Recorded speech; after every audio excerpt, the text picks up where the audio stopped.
Olá! Hoje a gente vai falar de mecanismos de antibióticos e resistência bacteriana. Vamos começar pela pergunta básica do assunto. Afinal, o que é um antibiótico? Bom, a definição de antibiótico é que é um composto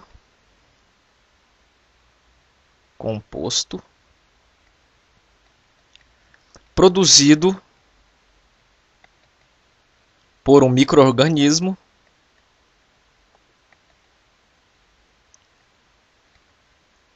e que é capaz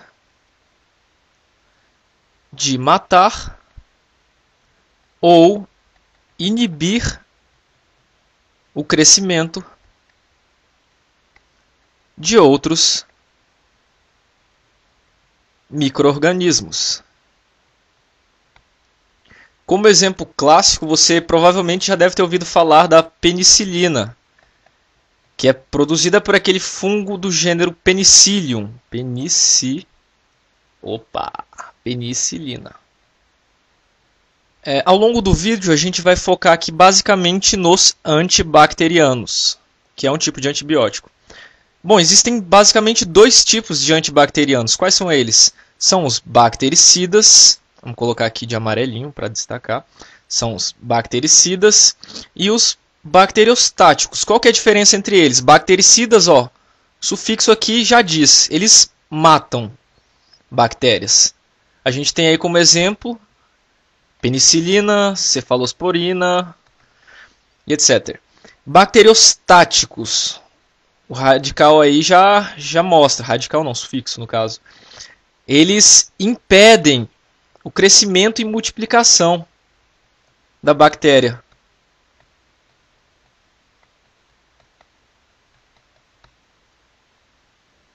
Mas isso não é uma definição restrita, assim. A gente não vai ter um antibiótico que é sempre bactericida, muito menos um antibiótico que é sempre bacteriostático.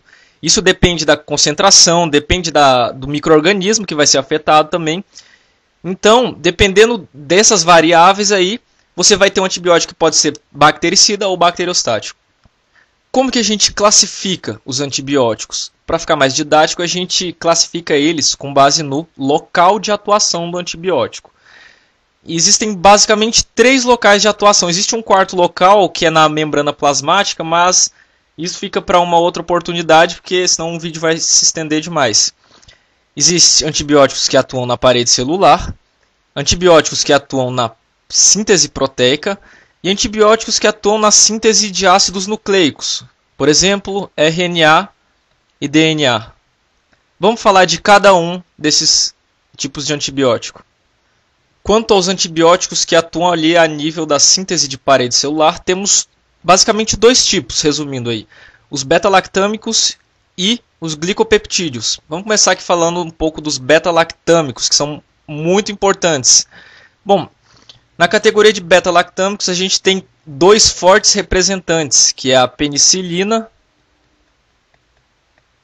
e a cefalosporina.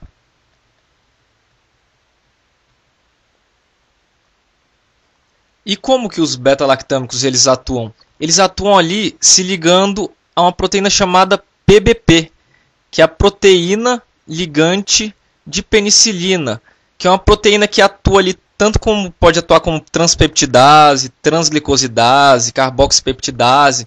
Ela pode ter várias funções. Mas o que acontece depois disso? Então, ela se liga a essa proteína e aí você tem a ativação de autolisinas. E disso resulta a lise da bactéria, lise da parede celular. Especificamente, elas atuam ali a nível da terceira etapa da síntese da parede celular, que é uma etapa externa. Ela é externa à membrana plasmática. E os beta-lactâmicos são usados em associação com outros compostos, como, por exemplo, ácido clavulânico. Por que eles são usados em associação com esse composto, por exemplo? Porque muitas bactérias produzem beta-lactamases, que são enzimas capazes de quebrar, hidrolisar o anel beta-lactâmico ali. E esses compostos, como por exemplo ácido clavulânico, subactam, tazobactam, eles atuam ali como um escudo. É como se fosse da seguinte forma. Você tem ali o antibiótico propriamente dito, e você tem o composto associado, no caso o ácido clavulânico.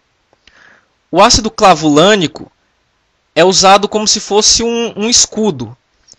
Tá aqui, por exemplo, a enzima, a beta-lactamase. É uma enzima com pelos, tá, gente? Sei disso. Qual que é o objetivo da beta-lactamase? Destruir ali o antibiótico, acabar com ele. Mas o que acontece? O ácido clavulânico não deixa isso acontecer. Ele meio que protege o antibiótico propriamente dito, se ligando com essa beta-lactamase. Outro tipo de antibiótico que atua ali a nível de parede celular são chamados glicopeptídeos, do qual o principal representante é a vancomicina, que é um antibiótico de largo espectro, que atua matando que tipo de bactérias? As bactérias gram-positivas. Como que eu vou lembrar disso? Bom, tem um macetinho aqui, que é um macete muito ruim, mas eu duvido, ele é tão ruim que você nunca mais na vida vai esquecer disso. Tá vendo o V aqui, ó? O V de vancomicina, se você continuar aqui os dois tracinhos dele, você vai ver tipicamente um mais. Aí você vai lembrar que ele atua nas gram-positivas. Mas enfim, como que eles atuam? Eles atuam ali se ligando a um aminoácido, o acil dealanil dealanina, que eu apelidei carinhosamente de ADADA. Ele impede o crosslink da parede e assim impede a síntese da parede celular da bactéria. Em segundo lugar, temos aqui os antibióticos que atuam a nível de síntese proteica. Quais são eles? Bom, antes de falar de cada um deles, vamos lembrar aqui da estrutura da síntese proteica, de como ocorre a síntese proteica, né? Basicamente, a gente tem aqui a molécula de RNA mensageiro, o RNA ribossômico e o RNA transportador aqui. A gente vai ver que os antibióticos que atuam na síntese proteica, eles vão atuar em cada uma dessas etapas aqui, ou cada uma dessas estruturas. Vamos começar aqui pelo aminoglicosídeo.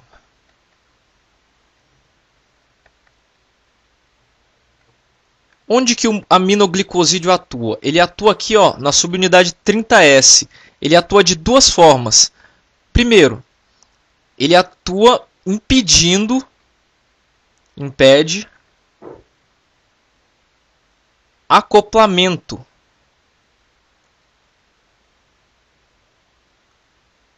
Como assim? Ele impede que a subunidade 30S se acople à subunidade 50S para formar a subunidade 70S e dê início à tradução. Segunda forma, o que ele pode fazer? Ele torce a molécula de RNA mensageiro e causa erro de leitura. Torce RNA mensageiro. Em segundo lugar, temos aqui as tetraciclinas. Como que elas atuam?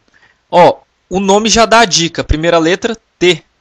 T você vai lembrar de quê? De RNA transportador. Como que ela atua? Ela impede a ligação do RNA transportador no sítio A da subunidade 50S. Em terceiro lugar, temos os macrolídeos, que são antibióticos que atuam ali inibindo aquela transpeptidase, aquela enzima ali responsável pela passagem de uma cadeia de um sítio para outro, de uma cadeia peptídica. Além disso, elas atuam impedindo o deslocamento do ribossomo pela molécula de RNA mensageiro também. Por último, a gente tem ali o cloranfenicol, que atua de modo semelhante ao macrolídeo, inibindo ali a transpeptidase. E finalmente aqui a gente tem os antibióticos que atuam na síntese de ácidos nucleicos. Bom, em primeiro lugar a gente tem aqui o metronidazol. como que o metronidazol atua? O metronidazol ele é degradado pela via da nitroso-redutase. E os subprodutos dessa via eles são tóxicos para a molécula de DNA. Eles são incorporados e são tóxicos, o que acaba destruindo a molécula posteriormente. Aqui tem um macetinho que eu fiz para vocês lembrarem dos outros compostos que atuam aí na síntese de ácidos nucleicos, que é o QRST. Q de quê?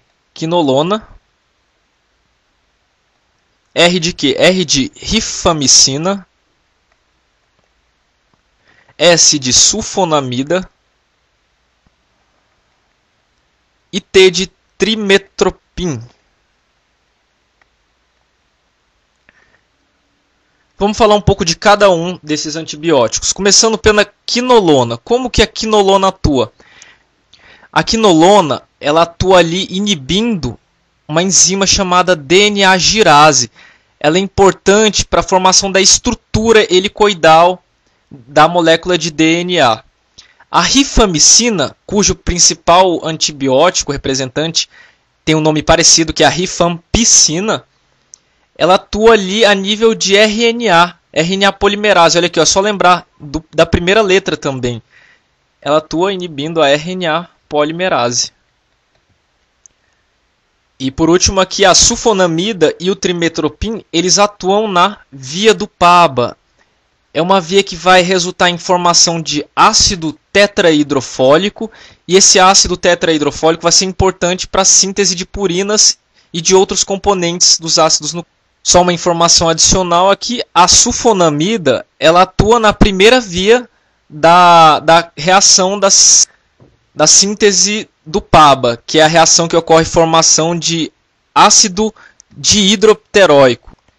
Já o trimetropin atua ali a nível da terceira etapa da via, terceira e última etapa, que é a formação de ácido tetrahidrofólico. E como não podia faltar, o último tópico dessa aula é resistência bacteriana. Como tudo não é maravilha, as bactérias podem muito bem ser resistentes aos antibióticos que a gente usa. E isso resulta nessas infecções aí, superbactérias que temos por aí nos hospitais e tudo mais. Vamos começar. O que é uma bactéria resistente? O que é a definição de uma bactéria resistente? Vamos lá. É uma bactéria capaz de crescer in vitro nas concentrações do que o antibiótico atingiria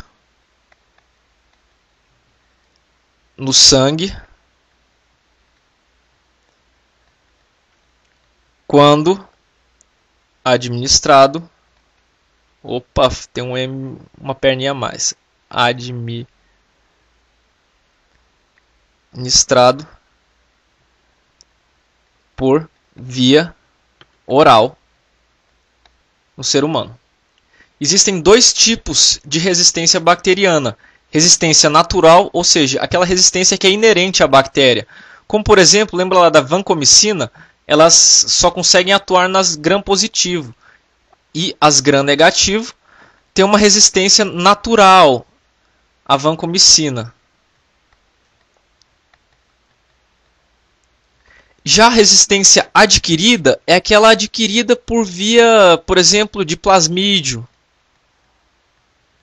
por via de bacteriófago ou por via de conjugação e outros. Bom, quanto aos mecanismos de resistência bacteriana, a gente não vai... Eu não vou detalhar aqui de um por um para cada antibiótico, porque é uma coisa meio lógica. Você tem que pensar, bom, como que o antibiótico atua? Se o antibiótico atua de uma determinada forma, a bactéria que conseguir modificar a forma que o antibiótico atua, ela vai acabar se tornando resistente. Então, como que ela pode fazer isso? Por exemplo, produzindo enzimas capazes de destruir ou modificar o antibiótico. Lembra lá, por exemplo, das beta-lactamases? E tá aí o motivo da gente usar aqueles compostos em associação lá, como por exemplo o ácido clavulânico. Elas também podem fazer bomba de efluxo. O que é isso? Elas podem simplesmente expulsar o antibiótico do interior da bactéria. Ou elas podem fazer modificações estruturais. Lembra lá dos antibióticos que atuam a nível de síntese proteica? Ela pode muito bem mutar o sítio de ligação ali do antibiótico, pode mutar a subunidade do ribossomo, de forma que o antibiótico não consiga mais reconhecer nem se ligar a determinada estrutura. Por exemplo, no caso da vancomicina, vocês lembram lá que a vancomicina se liga atuando ao acildelanildelanino, o ADADA. Se você tiver a substituição da alanina por uma lactato, a bactéria vai acabar se tornando resistente. Bom, por esse vídeo é só. Obrigado aí pela audiência. Espero que esse vídeo tenha sido útil aí para todos. Dá uma força pra gente aí dando o joinha no vídeo. Se inscreve lá no canal Resumed Aulas e é isso. Obrigado. Até mais.